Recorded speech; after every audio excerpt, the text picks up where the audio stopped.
नमस्कार, मैं doctor Sahil Sareen consultant interventional cardiologist NHS hospital Jalandhar में कार्यरत हूँ।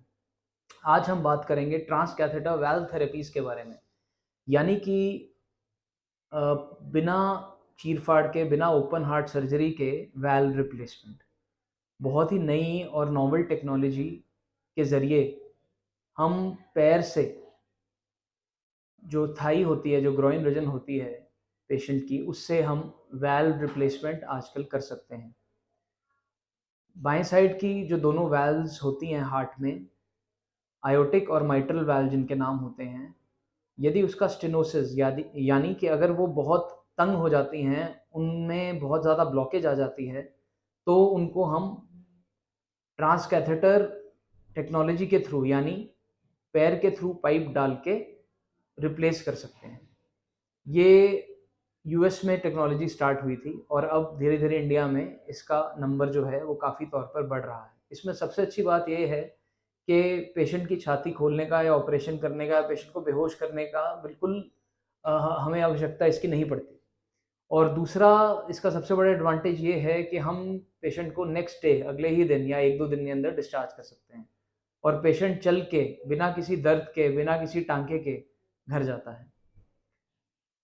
अभी इस तरह की प्रक्रिया की जो कॉस्ट है, जो कि करवाने का पूरा पैकेज रहता है, वो थोड़ा ज़्यादा है और धीरे-धीरे इंश्योरेंसेस में, गवर्नमेंट और प्राइवेट इंश्योरेंसेस में इसकी कवरेज बढ़ेगी।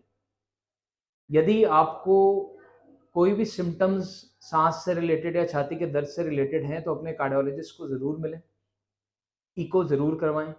इको हार्ट का अल्ट्रासाउंड होता है, बिल्कुल बिना दर्द के टेस्ट करते हैं, जिसमें हार्ट का स्कैन करके देखा जाता है कि जो हार्ट की वैल्व्स हैं, उनका क्या स्टेटस है। क्या वो बंद तो नहीं हो रही हैं? क्या वो लीक तो नहीं कर रही हैं? क्योंकि इन दोनों कारणों में पेशेंट को साँस फूलने की, स्पेशली लेटे हुए साँस फूलने की या चलते-चलते साँस फूलने की परेशानी आ सकती है।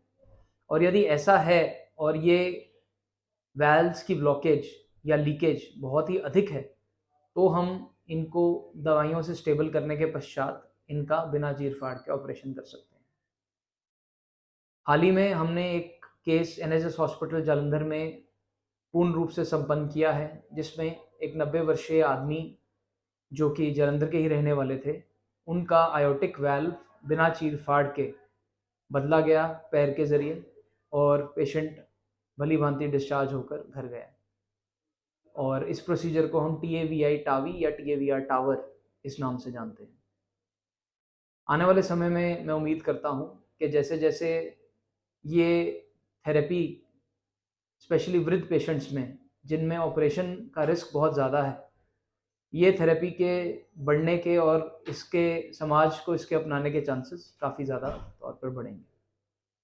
सिम्पटम्स के तौर पे साँस फूलने के अलावा यदि आपको सडनली किसी वृद्ध आदमी को बेहोशी हो गई है या फिर छाती में बिल्कुल एंजाइना जैसा हार्ट का जो दर्द होता है, हार्ट के सेंटर में, छाती के सेंटर में, बाहों में या फिर जो आपके जबड़े में दर्द जाता है, वैसा दर्द होता है, तो ये दोनों भी साँस के अलावा सिम्पटम्स हो सकते हैं आयोटिक वाल्व की बीमारी के। यदि आपको साँस फूलना, छाती का दर्द होना या बेहोशी जैसे सिम्पटम्स हैं और वाल्व की बीमारी लगता है कि हो सकती है, तो ज़रूर इन्हीं नंबर्स पे, स्क्रीन पे दिए नंबर्स पे कॉन्टैक्ट करें या एनएचएस हॉस्पिटल आके अपने कार्डियोलॉजिस्ट को ज़रूर मिलें।